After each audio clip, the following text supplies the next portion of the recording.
Several women over the past few days have come forward accusing Donald Trump of everything from harassment to sexual assault.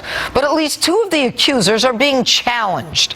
Anthony Gilberthorpe is challenging the story being told by Jessica Leeds. Leeds says Trump molested her on a plane several decades ago. Anthony says he was on that plane, and he's here with me now. All right, good evening, Anthony. You're from the UK, yes. And I understand you just arrived this afternoon. Is that correct? I've flown over for this purpose. Okay. Now, how did you hear about this claim by Jackie Leeds from decades ago? It first came to my attention on Thursday morning, and within the hour, I had contacted Trump's lawyers to tell them exactly what I did know about this woman. Okay. How did you know that this woman who was accusing Donald Trump was the same woman on a plane that you were on? I instantly recognized her. How did you know? I recognized her as the woman I shared a flight with for 3 hours and conducted numerous conversations. But what was it about her? Did she look the same? Or what brought your attention to her? It was a photograph of the time, and I recognized her, and it is without doubt that woman. Okay.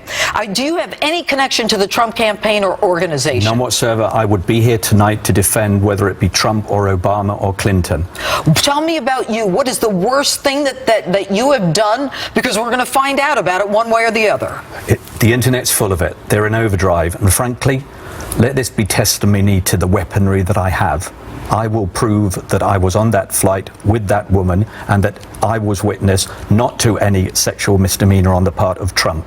That man did not sexually assault that woman. Why should I believe you? Why should anyone believe you? Are you credible? I'll tell you why, Judge, and here's the reason. I know the timeline, and let me just briefly tell you of that timeline. The story came out. Within hours, I had contacted the Trump Organization, and I had given them factual evidence of the the configuration of those seats, where Trump was, where she was, where I was. That was just after she made no mention whatsoever of a witness. It was she, not I, that several hours later... She talks about a man, and that man was you. She did not in the first statement. Or the second statement, she talks about a man. And this is so important, really, Judge. It was between that first and second statement that I gave my evidence to Trump. In the second statement, without knowing, in fact, that I had given those facts relating to the configuration and the position of Trump and her and I. What did you see happen then? Great conversation. She was hugging the limelight. She was after him. How do you know? He did not touch her. How do you know that? Please, I was there throughout the flight. There was nowhere else to go. Was it a day flight or a night flight? It was a day flight.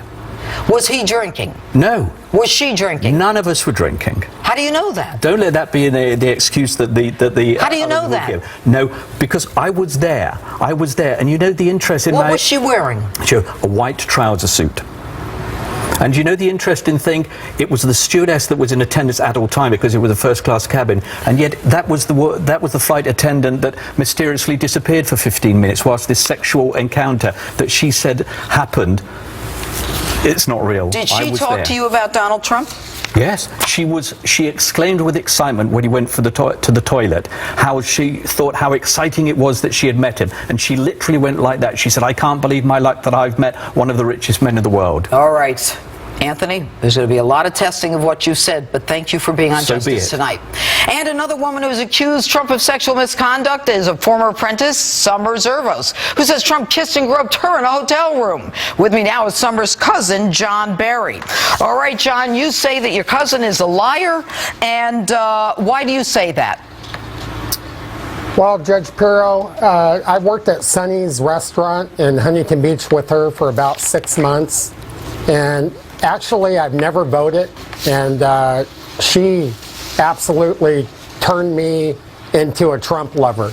I really didn't care for Trump in the past, but I started watching videos. So after she is on The Apprentice, she talked you into being a Trump supporter? Basically, at the restaurant, she started telling me about all the good things he does.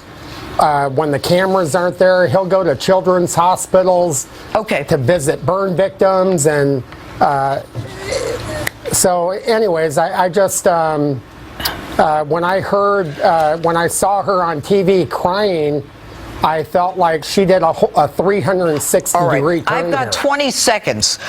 There is a letter here, an email to Trump's people. She has a restaurant inviting Donald Trump on April 14th to come to her restaurant when he came to California.